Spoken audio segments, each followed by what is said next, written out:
What if I told you the fastest growing water bottle brand in America launched with a campaign that was so stupid, it was genius? What if I told you they deliberately invited trolls, let people laugh at them, and used that ridicule as a rocket fuel? What if I told you that this is a story about failure? A brand that didn't brand itself and yet made the entire industry want to fire their marketing teams. This is a story about Owala. It comes in jazzy colors, it doesn't spill, allegedly. I personally do not understand this obsession with water bottles. Really, I don't.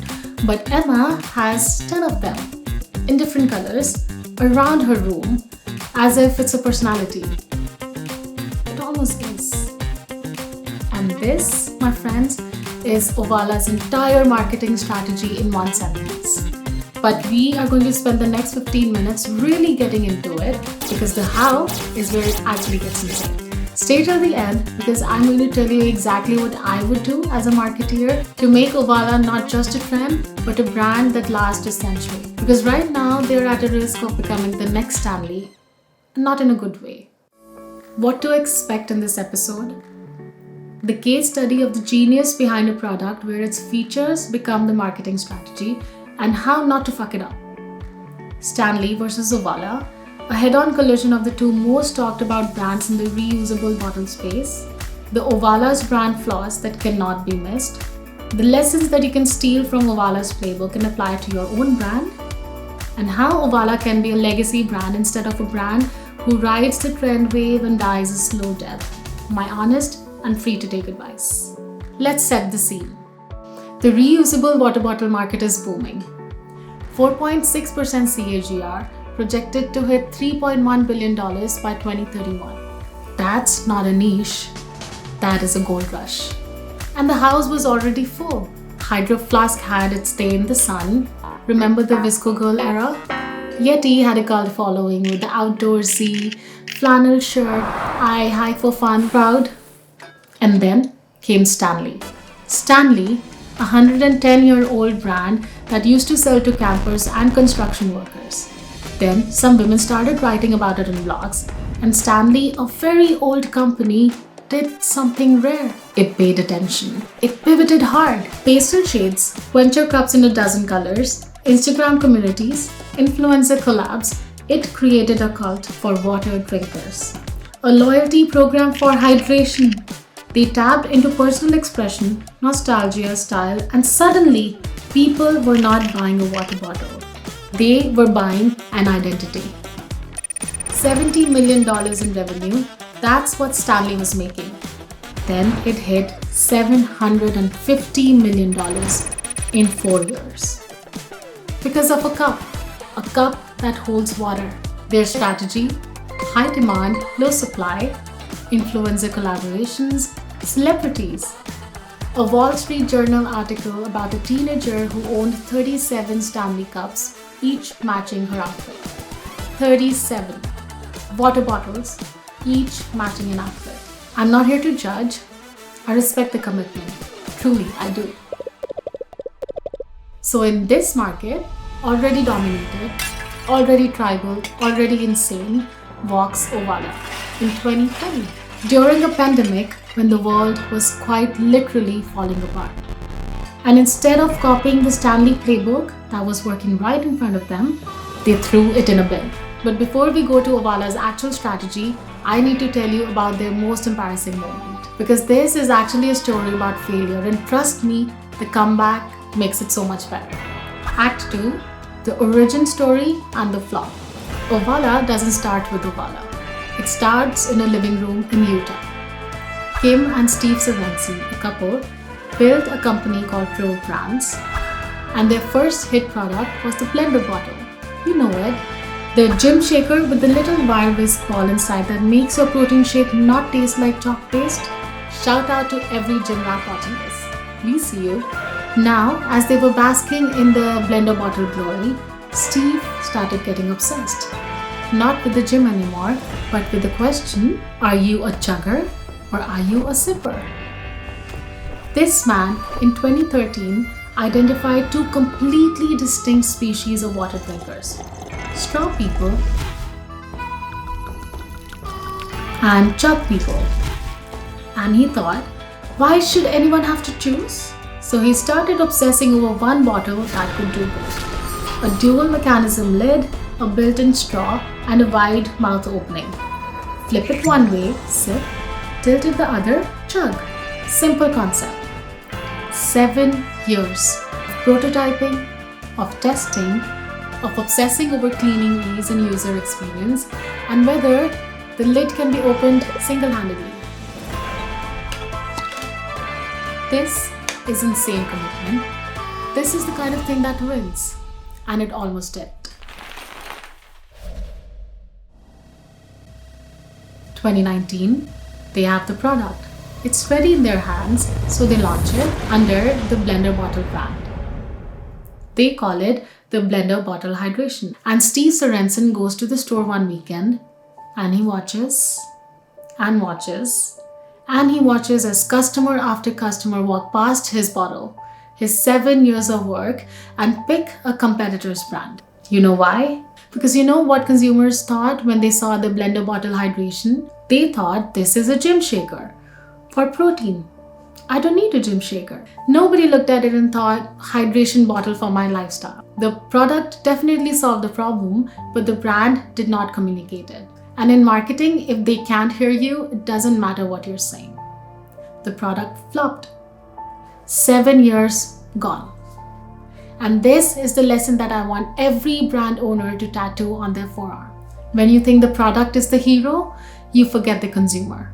The consumer's pain point was solved, yes, but they were not spoken to as the hero of their own story. Nobody looked at the shelf and saw themselves. So what did they do? So they pulled it off the market completely and went back to the drawing board, not for the product. Product was good, but for everything else. And what came next is one of my favorite relaunches in the recent brand history. And the tagline, I need a minute to talk about it because only the pain of public rejection could birth a line this good. 2020, pandemic, everything is terrible. Owala came out swinging not with a product, but with a new identity. Their new target audience, not the gym people, but a broader hydration market. Everyone who drinks water, which last time I checked is everyone. The new aesthetic, color, playfulness, self-expression. Everything that Gen Z identifies with. And their new tagline, water bottles designed exclusively for people who drink water. I have thought about this tagline a lot, and I feel the sting of being publicly ignored and watching your 7 years collect dust on the shelf and produce a sentence this passive-aggressively brilliant. Comments flooded in. What does that even mean? Is this a joke? This is the most obvious thing I've read. You could sell me a napkin by that logic for people who blow their nose. Stephen and Kim waited. They knew their people would find them. And when the trolls came swinging, instead of defending or explaining, their social media team did something brilliant. They played along. You're right, we just fired our marketing team.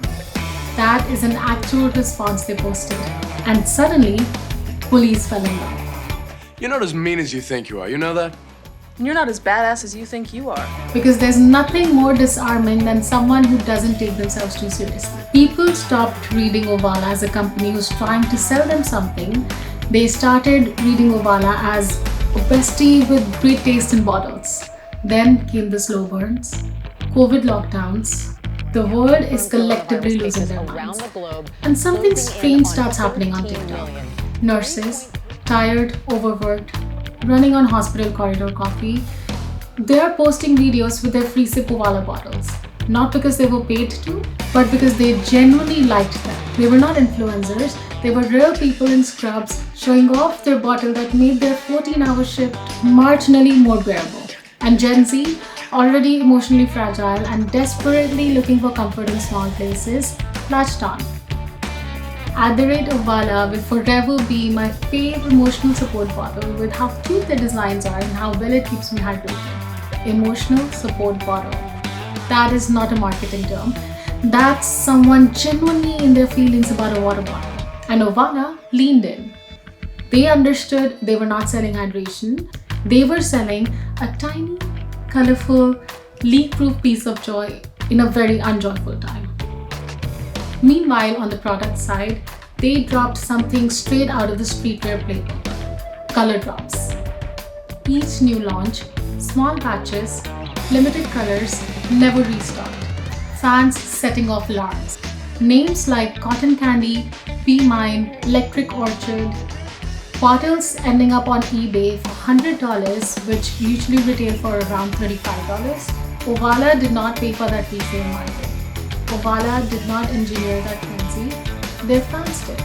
Because when you control supply while the demand is rising, you do not create customers, you create collectors. And collectors, they talk constantly for free. Act 4, the numbers, the breakthrough, the takedown. Okay, let's talk about numbers, because numbers are the reason this story goes from a cute brand story to, okay, this is actually insane. 2023, Time magazine puts Owala free sip bottle as the best inventions of the year.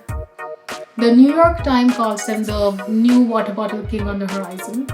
Circana, the retail data company, names Owala as the #1 bottle brand in America.